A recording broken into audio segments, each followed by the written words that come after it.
उत्तराखंड क्रांति दल ने मसूरी में आयोजित प्रेस वार्ता में मूल निवास और भू कानून की मांग को लेकर 24 अक्टूबर 2024 को होने वाली तांडव रैली में आम जनमानस से समर्थन देने का आह्वान किया। उपरांत की मांग है कि मूल निवास की कट ऑफ डेट 16 अगस्त 1950 देश में कानून बना था, उसे लागू किया जाए और उत्तराखंड में भू कानून के लिए धारा 371 लागू की जाए। मसूरी में आयोजित पत्रकार वार्ता में उपरांत के संरक्षक त्रिवेंद्र पंवार ने कहा कि देहरादून में 24 अक्टूबर को होने वाली तांडव रैली मुख्यमंत्री आवास कूच करेगी और घेराव करेगी। उन्होंने कहा कि हिमाचल की तर्ज पर उत्तराखंड में भी भू कानून लागू किया जाए जिसमें बाहरी व्यक्ति जमीन न खरीद सके। आज इस सशक्त भू कानून के कारण ही हिमाचल ने उन्नति की है। उपरांत की केंद्रीय उपाध्यक्ष प्रमिला रावत ने कहा कि जिस अवधारणा के अनुरूप राज्य बनाया गया था उसको बचाने के लिए वचनबद्ध है। राज्य की जनता संघर्ष के लिए उत्तराखंड क्रांति दल को याद करती है। ये हमारा सौभाग्य है, इसलिए उत्तराखंड क्रांति दल की नैतिक जिम्मेदारी है कि राज्य की जनता के पक्ष में मूल सवालों के समाधान के लिए संघर्ष करे। इसी परिप्रेक्ष्य में 24 अक्टूबर 2024 को मूल निवास और भू कानून के लिए देहरादून में राष्ट्रीय पार्टियों के खिलाफ तांडव रैली मुख्यमंत्री आवास घेराव का आयोजन किया जा रहा है। आज आपने प्रेस वार्ता की है, किन मांगों को लेकर प्रेस वार्ता है, क्या कहना चाहेंगे? देखिए, उत्तराखंड क्रांति दल ने 24 अक्टूबर को देहरादून में मुख्यमंत्री आवास का घेराव कार्यक्रम रखा है और इस रैली का नाम हमने तांडव रैली रखा है। और ये तमाम मुद्दों को लेकर के मूल निवास 16 अगस्त 1950 को जो कट ऑफ डेट तय हुई थी देश के अंदर, वो कानून बना था। तो उस कानून में ये तय हुआ कि जो जिस राज्य के अंदर है वो वहाँ का मूल निवासी माना जाएगा, वहाँ का जाति प्रमाण पत्र उसको मिलेगा ताकि वो उस राज्य के अंदर नौकरी के लिए आवेदन कर सकता है।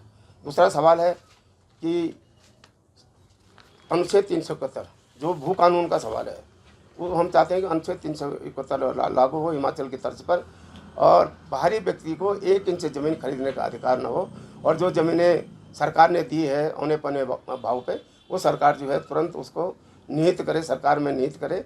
ये उत्तराखंड क्रांति दल की मांग है, क्योंकि हिमाचल का जो कानून है उसमें स्पष्ट तौर पे है कि जो ज़मीनें बाहर दे रखी है लोगों ने, वो लीज पे दे रखी है और उन 50% हिस्सा उन लोगों का जो पैसा लगाते हैं और 51% हिस्सा जो है वो वहाँ के किसान का है। इसलिए आज हिमाचल बहुत तरक्की कर रहा है, पूरे विश्व के अंदर अपनी एक अलग पहचान हिमाचल ने बनाई है। तो हमारा वो पड़ोसी राज्य है, तमाम उत्तराखंड के साथ ये सौतेला व्यवहार सरकारें करती आ रही है और हिमालय से जुड़े हुए जितने भी हमारे पूर्ववर्ती राज्य हैं उनको जो सुविधाएं केंद्र सरकार दे रही है वही सुविधाएं हमको भी देनी चाहिए, उत्तराखंड राज्य को भी मिलनी चाहिए, क्योंकि हमारा अधिकार है ये। उसी श्रेणी में हम लोग आते हैं। परिसीमन का सवाल है, हमारा गैरसैंण राजधानी का सवाल है, स्थानीय मध्य मसूरी का ही सवाल देख लीजिए। हमारे ठेली वाले हैं बेचारे, उनको जो है बाहर किया जा रहा है। तो हम कहाँ जाएंगे? पहाड़ का आदमी जाएगा कहाँ जब उसको जो है अपने घर से ही उसको निकाला जा रहा है? तो इससे बड़ी दुर्भाग्य की बात क्या हो सकती है? इसलिए इस रैली के माध्यम से हम पूरे उत्तराखंड के जनमानस को उद्वेलित कर रहे हैं, क्योंकि रैली ये हमारे अस्मिता से जुड़ा हुआ सवाल है।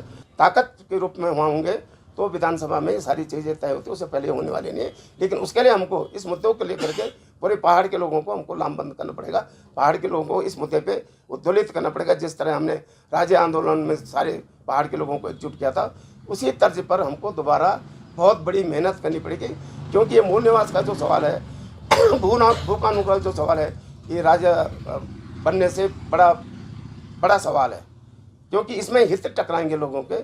जो यहाँ 50-60 लाख आदमी है बाहर का, वो अभी से अंदर ही अंदर फुसफुसा रहा है कि साहब ये तो पहाड़ी की बात करते हैं। हमारा साफ कहना है, जो मूल निवासी है 1950 में यहाँ रह रहा है, चाहे वो अग्रवाल है, चाहे वो जैन है, चाहे वो किसी जाति समूह बिरादरी का है, चाहे किसी समुदाय का है, वो मूल निवासी उत्तराखंड का है। हमने तो हरिद्वार के लोगों को भी कहा है कि भाई आप मूल निवासी में अपने को खड़े रखिए, हम उनकी बात नहीं कर रहे। जो 1950 में यहाँ रह रहा है वो तो उत्तराखंड ये मत सोचिए कि पहाड़ियों का है। जो यहाँ 50 से रह रहा है वो यहाँ का मूल निवासी है और उसको चिंता भी होनी चाहिए राज्य की, पहाड़ की चिंता उसको भी होनी चाहिए। सवाल ये नहीं है कि हम सत्ता में न्याय सत्ता में, तो ये भाजपा को सारे पहाड़ी है, कोई देशी थोड़ी। मुख्यमंत्री सारे पहाड़ी है, 10-11 MP मुख्यमंत्री जो बने पहाड़ के, लेकिन उनके पहाड़ के लिए उन्होंने कुछ नहीं किया। वो दिल्ली के नौकर साबित हुए हैं, दिल्ली के नौकर के अलावा कुछ नहीं उन्होंने इस पहाड़ के लिए किया है। और क्योंकि नौकर कभी मालिक के सामने आंख नहीं उठा सकता है। ये तो नौकर हैं, जितने भी हैं बंधुआ मुख्यमंत्री, ये उनके नौकर हैं। इसलिए नौकर नहीं, मालिक बनो। उत्तराखंड के अंदर सत्ता में आएगा तो हम आपस में मिल करके ही हम इस पहाड़ का भविष्य तय करेंगे। हमारा जो हाईकमान होगा वो पहाड़ की जनता होगी। हमें दिल्ली देखने की ज़रूरत नहीं पड़ेगी, हमें कहीं झांकने की ज़रूरत नहीं पड़ेगी, क्योंकि हम हिमालय क्षेत्र में रहते हैं। चाइना सीमा यहाँ पर है, तिब्बत सीमा हमारे है, पाकिस्तान हमारे उसमें है। तो हम सीमा पर रहने वालों के लिए लोगों के लिए दिल्ली के लोगों को सोचना होगा, जो भी दिल्ली के लोग सरकार चलाते हैं, क्योंकि हम सबसे पहले जब कहीं युद्ध होगा तो सबसे पहले 1962 में पहाड़ के लोगों को झेलना पड़ा। कहेंगे आज प्रेस वार्ता है कि किस मुद्दों के लिए प्रेस वार्ता की अरे रुको मैडम, ये आपने आमंत्रित किया। धन्यवाद सर जी। आज निश्चित तौर पे आज हम लोग मसूरी पहुंचे हैं। मसूरी में हमने अपने आदरणीय परम सम्मानित पूर्व अध्यक्ष दल के संरक्षक रविंद्र सिंह पंवार जी के नेतृत्व में आज प्रेस वार्ता हमारे प्रेस क्लब में हुई है। और आज हमने तमाम ये मसूरी के अंदर जो हमारे सिफन कोर्ट है, सिफन कोर्ट के जो यहाँ पे अध्यक्ष बैठे हैं, मजदूर संघ भी आप सचिव है, हमने इनको पत्र दिया है। तीर्थाटन समिति है उत्तराखंड इसमें मसूरी में, उनको दिया है। होटल यूनियन को हमने पत्र दिया है, रिक्शा यूनियन को पत्र दिया है, और अपने जो मजदूर संघ है उनको भी दिया है।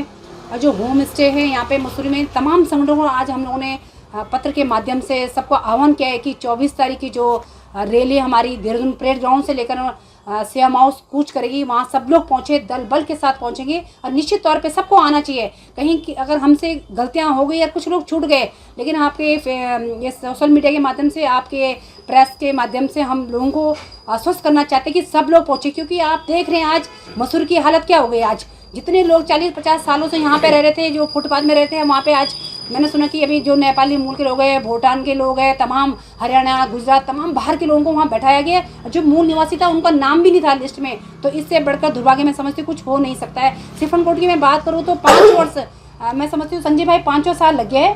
5 वर्ष से सरकार ने 2 बार तो शिलान्यास भी कर दिया है यहाँ पे, लेकिन क्या है धरातल पे कुछ नहीं हो रहा है। तो मैं लोगों से आह्वान करना चाहती हूँ, हाथ जोड़कर विनती करना चाहती हूँ कि सभी लोग 24 तारीख की रैली में पहुंचे और रैली को सफल करें। वो रैली सफल होगी तो आप सबकी जीत उसमें होगी। जय भारत, जय उत्तराखंड।